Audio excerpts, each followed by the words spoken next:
DMV Download, the new daily podcast from WTOP News, is out now. Hosts Megan Clorty and Luke Garrett get the story behind the story. Every weekday afternoon, Megan and I will go beyond the headlines with WTOP reporters and sources to bring you more on the biggest local stories impacting you, our fellow Washingtonians. The DMV Download podcast is available now on all major podcast platforms. Subscribe today so you don't miss an episode. The DMV Download podcast is presented by Steamfitters Local 602.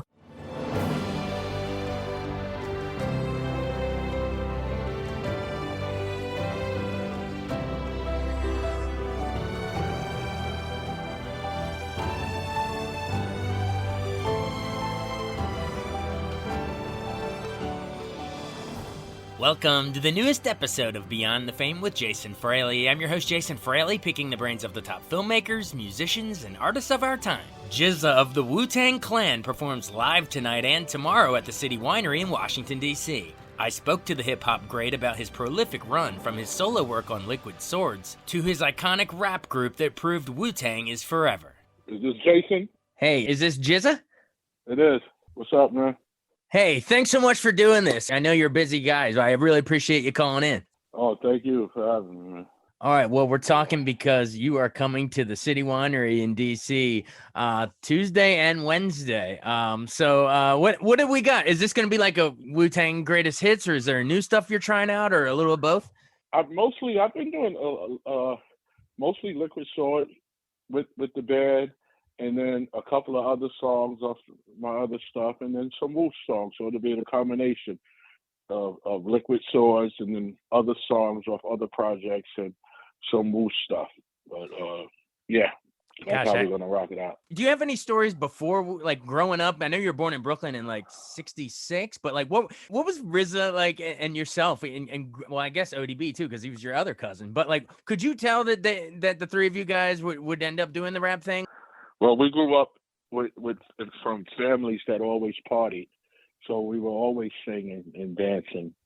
And for myself, RZA kind of followed me with several things as far as emceeing and getting the knowledge of self, because I'm a little older than him. So you know how you look up to older relatives. They might be a few years. I'm like 3 years older than him and Dirty. But, so when I was introduced to hip hop, I was about 10 or 11. So he must have been about 8 at the time. So we were both very young. He was much younger. And, at the age of 9 and 10, my mother used to have these encyclopedia books, the books that used to come. Oh yeah, you had to get the whole set from like a door-to-door salesman. Yes. So she had all these they were hardcover books, and the ones that I gravitated to, because a lot of them was children books, or I thought they were. So the ones I gravitated to were the one that had the nursery rhymes in it, and I would read these nursery rhymes and know them back and forth, and then switch them around. So I kind of had a knack for it by the time I was introduced to hip hop, because that's what some of the older artists used to do back in the days. They'll take, it's like on Run DMC, Peter Piper, they'll be like, King Midas, and I was told everything that he touched turned to gold. So they was taking certain nursery rhymes and flipping them. Oh, King Cole was a merry old soul, and the merry old soul. We used to do that. Right. But I knew a lot of these nursery rhymes by heart, because I used to read them all the time.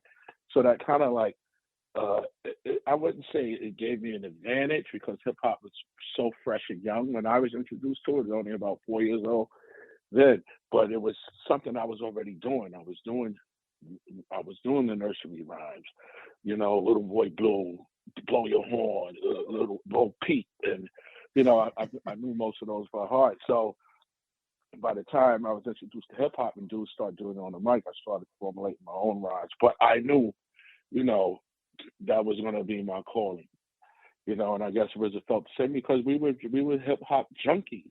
We were learning everything we can learn. We loved I had no idea it started with nursery rhymes. It's no that Jack and Jill went up the hill to get the money, dollar bills, y'all. I didn't know that inspired that. Well, tell me Oh about. yeah, it was one song where because all the MCs will take certain nursery rhymes and flip them in their own way.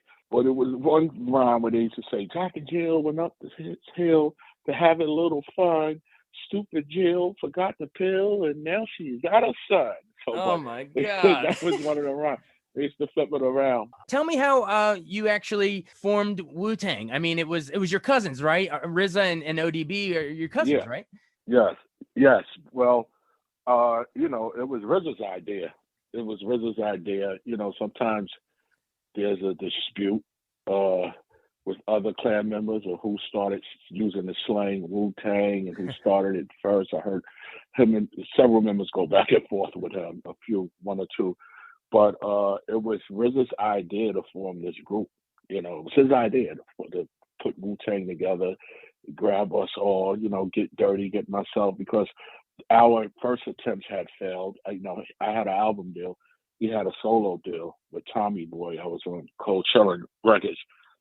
And that didn't work out for us, although it was greatly appreciated, even to this day, it was the first deal I ever got. Somebody had faith and trust in me, enough to give me a deal. So, I'm still greatly appreciative for that. But, it was, RZA had the idea since our earlier projects didn't turn out right.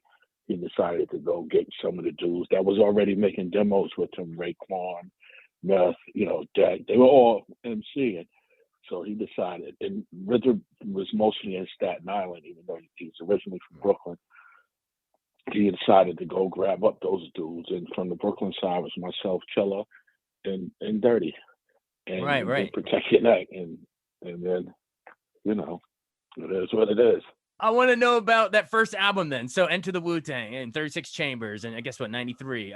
Tell me about recording C.R.E.A.M. Cash Rules Everything Around Me. I guess it was a sample of a Chappelle song, right? Yeah, well, I wasn't on that song, and I know there's been several books or articles written, and I've been asked, and I can't remember, because I've been asked several times. So what was it like recording C.R.E.A.M? I don't even remember. Well, how about your contribution? How about your contributions to that first album then? Well, Clan in the Front, I remember doing that. I recorded that in Staten Island. Most of the stuff was recorded in Staten Island, in a place RZA was living in. I remember doing Clan in the Front. I remember when it was just a demo, the Clan, we were going to Jones Beach to do a concert. It was early Wu, maybe like early 93.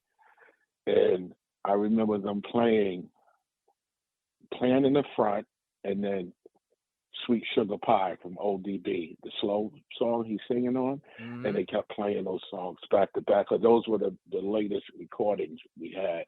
And they kept playing Dirties, and they kept playing Clan in the Front. So it was going from really, really slow to up tempo. Mostly what I remember, like I can't pinpoint several songs or how I got on this song or why I was on that song. But from what I remember about 36 Chambers, it was the vibe was really good. The energy was great. There was so much love with all us brothers because we were just starting off, really. And I just remember a lot of fish sandwiches. Fish sandwiches? From the deli and fries, because at that time I was still eating chicken, beef, and turkey, but we weren't eating. I mean, chicken, turkey, and fish.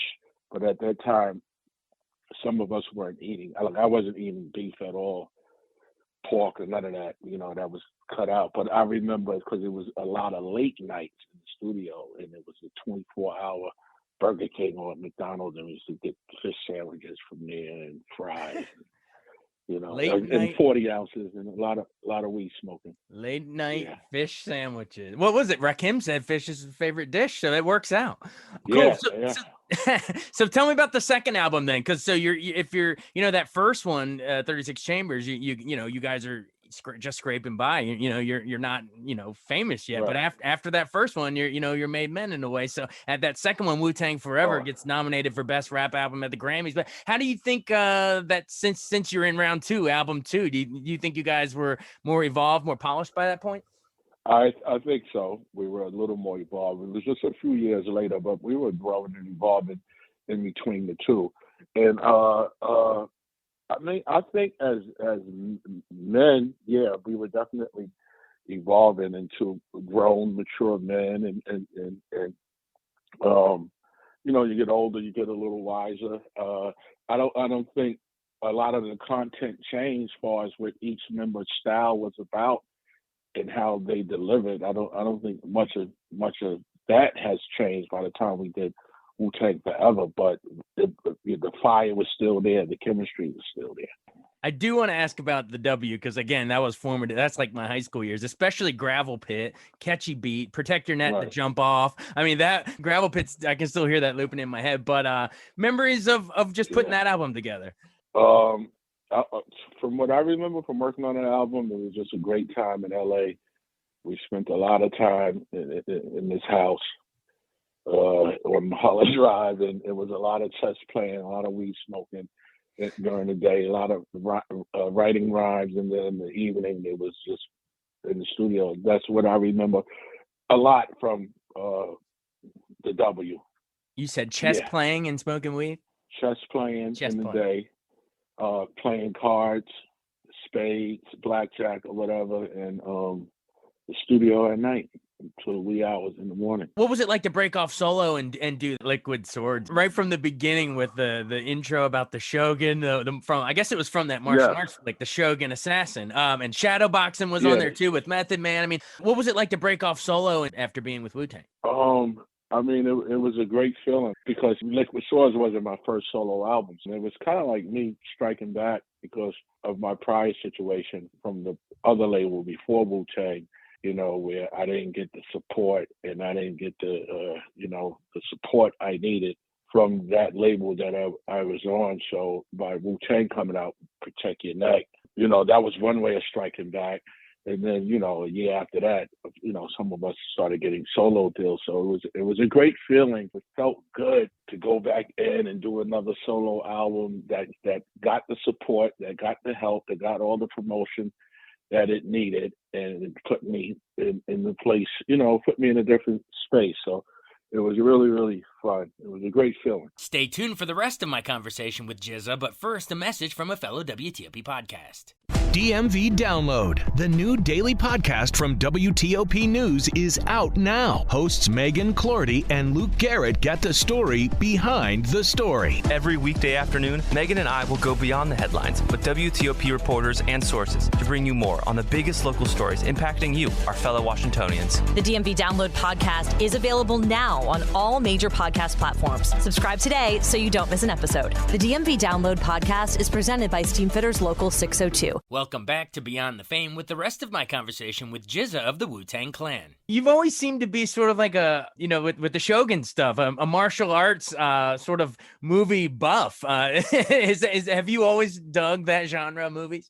Of course. I mean, it started for us, especially myself. I mean, it started as a child. We all were all, I don't know anyone that I grew up with as a friend or family member, cousin, or whatever, who weren't inspired by Bruce Lee movies. So it started with us. It started with him for us, with Bruce Lee. And then, as we got a little older, you had others coming out, Jackie Chan, Jet Li, as time went on and on. But it started with us from Bruce Lee. I mean, even when he was on, like, his Kato on Batman, he was our hero, and he used to beat up everyone, but he was the protector of the innocent.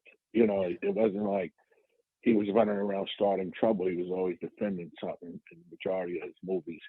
And that's how it started for us. Now, as we got older, as teenagers, we used to go to 42nd Street, Times Square, where we used to watch, I think, 3 movies for $4. Or we'd be in there for 6 hours, cutting school or whatever.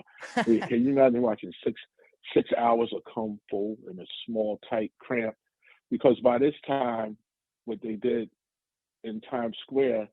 When I was younger, when I went to see Jaws, I might have been 7 or 8 when that movie came out. But the theater held about 1,500 people. So what they did with these theaters, they'll take one theater and they'll split it and they'll make 4 small narrow ones out of it. Right. And that's where we used to watch those kung fu flicks from the 80s. And we watched them a lot, and we imitate the style. But I never actually studied. Like RZA may be one that's more into. He can tell you about the tiger fish, where it came from, the lotus claw, with this, because I may have watched these movies once or twice, but he watched them dozens of times. I mean, he was that much involved that I was more involved on watching it and then learning, several things I didn't learn when I was younger as far as the story, because now as you get older, you follow the story. You see, what it's about. It's about the brotherhood, about the love, about the discipline, it's not just the fighting. For us, when we were younger, it was just the fighting. Then as we got older, you get more into the story. But RZA was totally into it. He if you ask him about a certain flick, he could probably tell you what minute and second that part happened in the movie. Yeah. I'm with you, man. When you're young, it's all about the fighting and the kicks and the punches. But when you're older, you're like, damn, the big mirror reflections at the end of Enter the Dragon is badass. Like you appreciate the directing and the story and stuff a little more when you get older. Right. Yes, exactly. But cool. Well, as you get older, you see things you don't see when you're younger. Oh yeah, well, I would hope so, because we're always, growing and learning. If we saw everything like a kid, then yeah, exactly. Some people still do. Some guys get older and still think like children.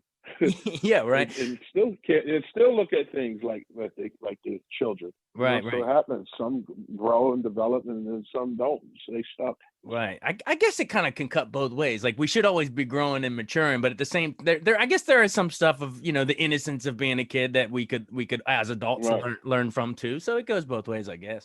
Right. But I wanted to bring that up really quick just before we run to transition into some of the stuff you've done, in movies and TV and stuff like that too. Because didn't you, GZA and RZA, we both did? Weren't you in the segment of Jim Jarmusch, the coffee and cigarettes? Yes, I was. Memories of being on set for that, because Jarmusch is like an indie filmmaker, beloved guy in the movie community. But what was it like? I can remember that.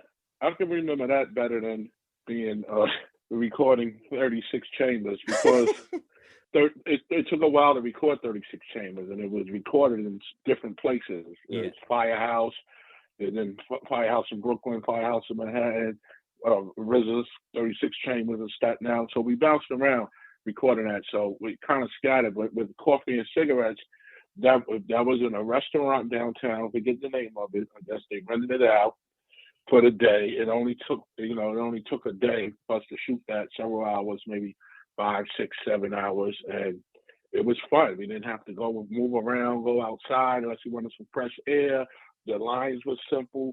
A lot of times we were improvising, and Jim is such a cool dude.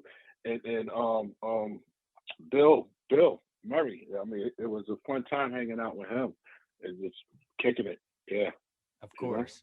Well, my favorite thing you personally did on screen was I know RZA scored like the Kill Bill movies and stuff. You guys, all of you guys have done different really cool stuff. But my favorite thing that you guys did was on Chappelle's show with both Wu-Tang Financial, and then of course the racial draft drafted by the Chinese delegation. Man, talk about how sort of it was kind of ballsy and edgy to do at the time, but it was you get to give the Konnichiwa line, right? You get the mic drop line. Yeah. But how fun was it shooting that with Dave? That was fun also. That was so much fun. Dave is a funny dude without even trying to be funny. He's what kind of comedian he is, so it's not always about him.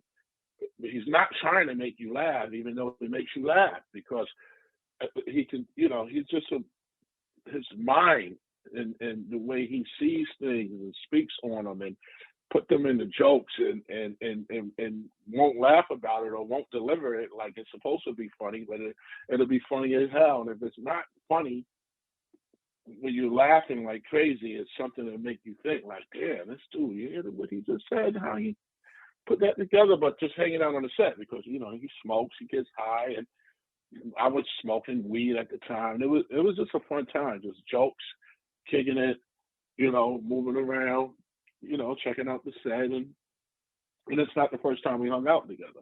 So we hung out several times together. So it was so much fun working with Dave. I wish I could do more stuff like that, Well, yeah, you never know. Just keep throwing your hat in the ring whenever they ask you. I mean, you did you voiced the thing on the Netflix, the animated Kippo and the Age of the Wonder Beast. You did there's the Hulu series Wu-Tang and American Saga. Like you show up in places for sure, all over still. But I did yeah, Liquid Science. I don't know if you saw that. What was Liquid Science? Tell me about that. Liquid Science is a show that was on I think it was on Netflix or Hulu, one or the other. It's 13 episodes of me just going around to universities and schools, meeting with scientists and engineers and finding out what they were doing. So we had the robotic bees, we had the hurricane simulators. 13 episodes. Oh, that's awesome! I'm gonna punch that in and fire it up and find what app that's on. That sounds awesome. Was that related to your science? What was it called? Battles, BATTLES, bringing attention. No, it had nothing to do with it. Okay, but I can tie the two together at least in terms of you've sort of always had an interest in science, right? Oh yeah, I mean I still do, but not to the point where I actually wanted to go to school and study to be a physicist or astrophysicist or whatever. I'm just science is a way of knowing and understanding yourself and your surroundings, what's inside of you, what's outside. It requires science and certain study to learn these things, and then some of the things are so fascinating to me. It started like when I was younger. When I was young, certain things just piqued my interest. Like how can you make glass with sand? How is wood not a conductor of electricity, depending on what form it is? But you're more likely to be struck by lightning when standing under a tree. How? Right. What is that? Like that. Like, it's because the tree is full of water. And water is a conductor. But the baseball bat is not a conductor now because it's not in the form of a tree anymore, but it's holding a lot of water. So what else is filled with liquid swords? Right. Science factors into that too. Oh, that's exactly. Fun. That's hilarious. That's hilarious. Just certain things that you ask yourself when you're young as a child, because that's what children do. And I just think, science is just fascinating, whether it's physics, biology, and as far as the science, us incorporating what we're learning, whether it be science or math, and our rhymes, it goes back to when we were young as teenagers. RZA had a rhyme one time when it started off like this. He said, "As my mind flashed back to an eerie mood when I was just a sperm cell in a fallopian tube." That's how the rhyme starts. He was about 14. He was about 14 when he wrote this rhyme. Wow. And he's explaining the struggle of even trying to reach the egg, how deep and dangerous it is. And there was another part, because I don't remember the rhyme word for word, but there was another part later in the rhyme. He says, "Because when I'm in the womb, I'm like a foreign object, just like a stranger walking through the projects." Whoa. That is some deep thinking to write at a young age. Yeah, of course. He couldn't have been no older than 15 at the time. So it was always part of what we were doing, what we were learning. And even with a lot of MCs, I mean, a lot of, if you go back to the olden days, a lot of MCs is really saying something in the music or trying to teach something or trying to uplift someone and talk about the struggle and reflect on it in different ways. And we're not the only ones. Jules was using, G.Z.A. had a line in one of his songs. He said, "Turn on your stereo and become radio activated." whoa. He said, turn on your stereo and become radio activated. Wow. But he was using science terms and references then. Wow, that's You true. know? Science is with everything. I mean, see, man, you're a deep thinker. RZA too, but yeah, I mean, you're all deep thinkers. That's what I love about Wu-Tang. Well, you've been generous with your time. But before we run, I mean, I gotta say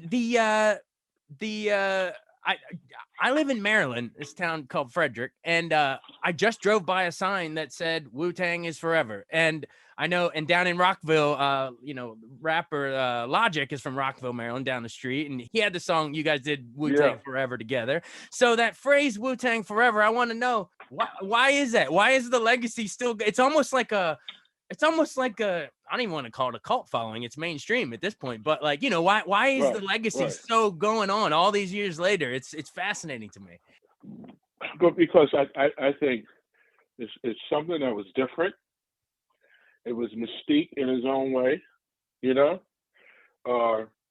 whole thing of incorporating kung fu or karate, which is a form of self-defense, but it has certain principles and to it, of practicing and learning.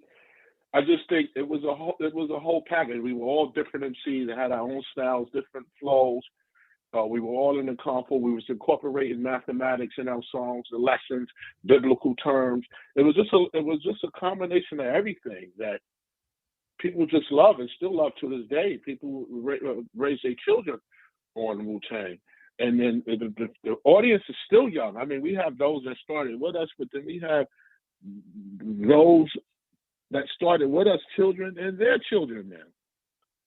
So I just think it came at a time where it was needed, and it was such a different vibe and a different force that people just connected to it well, and they still do, They really do. It's still around. Is Wu-Tang the greatest rap group of all time? It's hard. I mean, we got NWA. I mean, it's hard. It's hard, but you're up there. I don't want to be biased, so I can't even answer that. I won't say, because that's a matter of opinion. Yeah. But I will say we probably got the strongest following, maybe the strongest following in any group in hip hop. That's a good way to put it. And yes, very strong following. There have been some great groups, Public Enemy, NWA. I mean, there's been some groups, but it's and again, it's preference, it's personal preference, of course. But we can say no one has you at least they're equal at the top. No one has done it better than you all. Even Chuck D said it. Chuck D from Public Enemy one time. He said, "Man, y'all following is unbelievable. It's crazy." I love it. Yeah. Well, hopefully that a bunch of that following will come out to the City Winery in D.C. Tuesday and Wednesday. Yeah. And any final things you want to say about the show? Like, speak directly to the listeners. Come on out, guys. It's gonna be a good time. Listen, just come hang out and let's have fun, drink some wine, eat some dinner. Because City Winery is a different setting. So, and I will be with the band doing it. So, I won't be with a DJ. I'll be with a band that I play with often, and it fits that setting for the candles, the lighting, the wine, the whole vibe is grown man style. It's grown up. Grown man style. It's a mature thing. Mature event. It really is. I love it. Well, thanks for joining us, GZA. It was great. You made me laugh a bunch with the nursery rhymes and science projects. It was freaking great. Thanks so much. Thank you for having me, man. I'll see you soon. All right. Wu-Tang forever. All right, brother. Peace. Thanks so much for joining us on Beyond the Fame with Jason Fraley. Remember to hit the subscribe button and give us a 5-star rating if you like what you hear. We'll see you next time.